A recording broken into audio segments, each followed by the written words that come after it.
We're talking to Drew Holcomb, who's playing his first Bonnaroo ever. Yep. I'm sure you knew about it before. Absolutely. So what's it like to actually play it? It has been beyond all of my expectations. I knew, I mean, I've played a lot of festivals over the years, and you know, you kind of get in a grind. You think you know what festivals are like, but Bonnaroo is a totally different experience. The kind of pace and the way that people treat each other is pretty awesome. There's just kind of this really neat community where everybody knows they're here for the same reason and just enjoying the music. And you have a song called Tennessee, which you know obviously love. You didn't write that just for Bonnaroo, but it did come in handy, right? Yeah, absolutely. It's funny, sometimes you write a song and you kind of think through, like, man, where do I really want to play this song? And when I wrote that, after I wrote that song, I had three places I wanted to play it. Tennessee Theater, which I got to do back in the spring, the Orpheum in Memphis, my hometown, and Bonnaroo. And there's one more, the Ryman. We'll see when that happens. But yeah, it was really sweet to play that song here in this farm in Tennessee, and so much history here. Yeah. And your new record's called New Light. Yeah.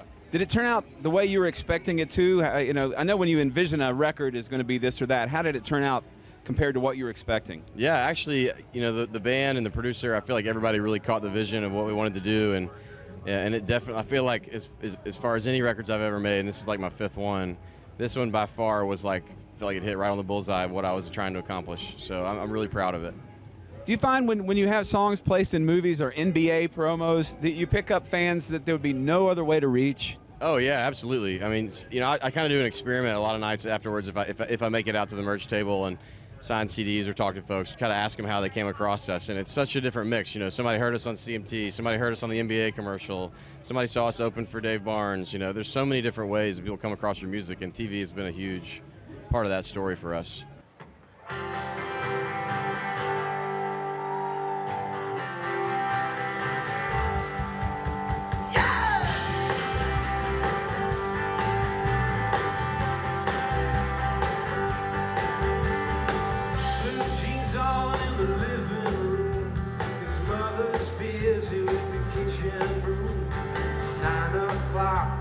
Headlights cross the wall. Old white lines dance across the interstate. Going downtown and gonna stay out late. The band plays and they're singing hallelujah, hallelujah, hallelujah, hallelujah.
What's it like having lived in Memphis, Nashville, East Nashville, and Knoxville?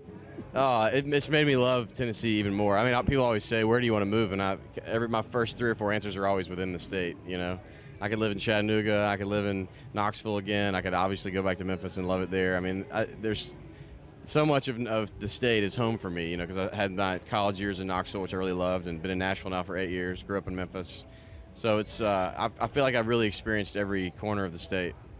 And you're in East Nashville, which seems to be just there's a whole new blossom of creativity there. What's it like? Yeah, it's people always ask, you know, what's it like to live in East Nashville? I think the biggest thing is, you know, for an artist, it's nice to be surrounded by other artists, so that when you're speaking that language, you know, you don't feel like you're speaking a foreign language, which sometimes it does in a community where there's not a lot of musicians. So, you know, it's a walkable neighborhood. We live close to a lot of friends. We live in this cool old 1930s bungalow, and it's just kind of, you know, you dream about this kind of life when college, is kind of idealistic life that you plan on leading, and East Nashville's allowed us to do that in some ways, you know. So we really love it, but don't tell anybody else about it. No, we'll edit this part out.